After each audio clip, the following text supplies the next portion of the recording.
football. Mais à part ça, ce joueur qui a tout passé, les épreuves, qui a su se boucher les oreilles. Mais quel monstre Serge Aurier, juste pour voilà, préciser ça.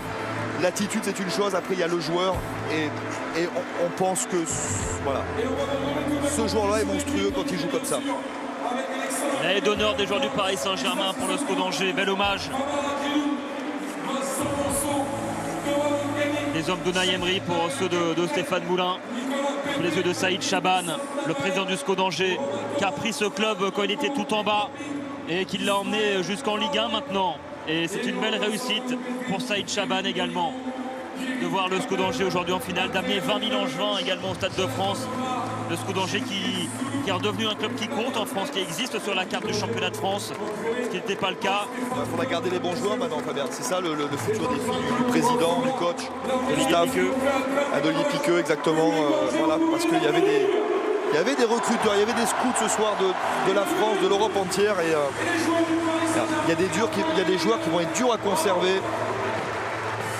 Et la réussite du SCO la saison prochaine passera par là. On les écoutera, on les a laissés dans ce moment un petit peu difficile, parce qu'évidemment la fin de match, cette défaite était un petit peu cruelle, donc on les écoutera, on les entendra après qu'ils aient reçu leur médaille. Les Angevins félicités également par Nicolas Sarkozy qui est là. La médaille autour du cou remise par Jean-Pierre Papin. Il y a un mélange de déception, de fierté dans le regard des supporters du SCO ce soir. Ah ouais, mais pour les joueurs, par contre, il n'y a que de la déception pour l'instant. La fierté, le sentiment de fierté et du devoir quasi accompli viendra plus tard. Il viendra pendant les congés certainement, mais là, les heures qui viennent et les nuits qui viennent s'annoncent compliquées pour les joueurs d'Angers. On aperçoit également Laura Georges en tribune officielle, la secrétaire générale de la Fédération française de football.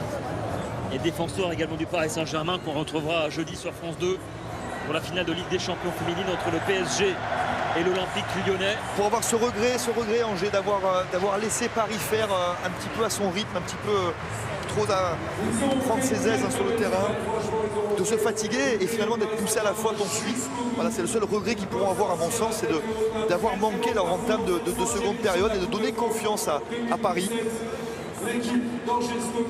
Et les Angevins qui sont reçus malgré tout demain à 17 h à la mairie d'Angers. Bien sûr, c'est normal, c'est totalement mérité. Pour saluer ce parcours, cette saison absolument mémorable de la part du SCO. Il s'est hissé en finale 60 ans après sa dernière finale justement disputée en 1957. Mais Jérôme, oui. Fabien, avec un capitaine forcément déçu, qu'est-ce qu'on retient, cette défaite cruelle ou la belle histoire malgré tout? Bon, la belle histoire, être fier de nous-mêmes, de nos couleurs. On est déçus par nos supporters, par nos femmes, nos enfants, nos familles. Franchement, j'ai même pas les mots à dire. C'est dur, c'est triste. On voulait gagner cette finale, marquer notre histoire. C'est vrai qu'on a marqué notre histoire. Mais on voulait gagner avec la manière. Mais ce soir, on a tombé sur grandes équipes. On a tenu jusqu'au bout. Ils ont marqué sur une coup de pied arrêté. Bon, c'est le football qui est comme ça. C'est triste, mais c'est la vie. Ça sera peut-être demain, après-demain, qu'on se dira qu'on a quand même rivalisé contre le PSG. Oui, on peut dire demain, après-demain, mais on peut jouer tous les matchs du championnat. Mais les finales, je ne sais pas si on va le jouer encore une deuxième ou bien une troisième fois. Avec notre génération, on avait une belle génération. Mais bon, le football est tellement cruel. Bon, on verra bien ce qui va se passer. Mais ce soir, je peux vous dire que je suis fier de mes coéquipiers et de la ville de tout Angevin. Donc bravo à nos supporters, bravo à tous. Vous avez fait un beau finaliste quand même, cher. Bravo à vous. La fierté, la dignité de Sharon Doyle. Et le charme cruel et binaire d'une finale. Hein. Un gagnant, un perdant. Voilà. Et il a bien résumé le sentiment, Sharon Doyle. La fierté viendra un peu plus tard. Pour l'instant, c'est la tristesse et la déception. Et les Parisiens qui vont aller récupérer leur médaille du vainqueur avant de soulever la coupe pour cette finale de la 100e édition. Et belle accolade là entre Blaise Matuidi et le président de la République, Emmanuel Macron. Blaise Matuidi également félicité par Noël Le Graët, le président de la Fédération française de football. Et Nasser El-Khelaifi aussi, elle doit faire du bien cette victoire pour tout l'état-major du Paris Saint-Germain. Parce qu'on n'imaginait pas autre chose ce soir, Jérôme. Oui, bien sûr, bien sûr. C'est le favori qui a gagné. C'est tout ce qu'on retiendra. Mais encore une fois, est-ce que ce match-là peut suffire à la survie de Emery à la tête du PSG? Parce que qu'est-ce qui se passe si Issa Sissoko part pas contre son camp? Vous voyez ce que je veux dire? Ça tient à rien à ce moment-là. Donc c'est compliqué, il y a des heures agitées encore à mon sens qui s'annoncent pour le Paris Saint-Germain, mais eux par contre ont le droit de savourer ce soir, là tout de suite. Ils en ont bavé, ils se sont fait démonter après le match de Barcelone. Il a fallu être costaud ensuite pour aller repartir au combat, essayer d'aller accrocher Monaco, ils ne sont pas arrivés. Il a fallu repartir au combat aussi en Coupe de France, ça a été réussi.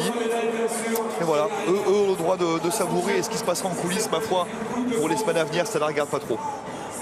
Et c'est mérité. Et les Parisiens qui s'apprêtent à soulever une 3e Coupe de France consécutive, 32e victoire consécutive, Jérôme, en Coupe nationale, Coupe de la Ligue et Coupe de France confondues, ça c'est assez énorme quand même. Série en cours donc.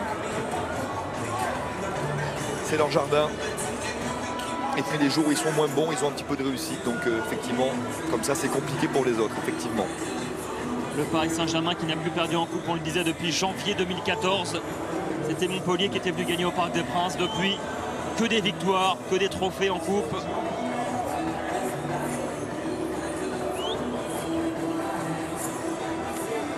Et les Parisiens, ils seront en vacances dès demain.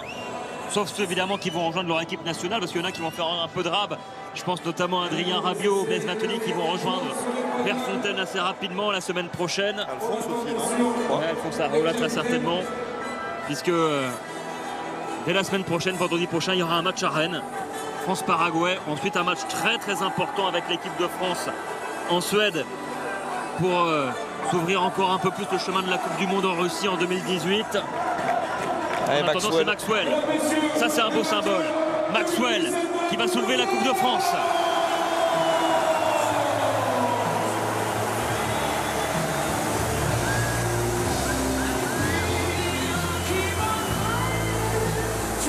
Il le mérite tellement, Maxwell, de soulever ce trophée.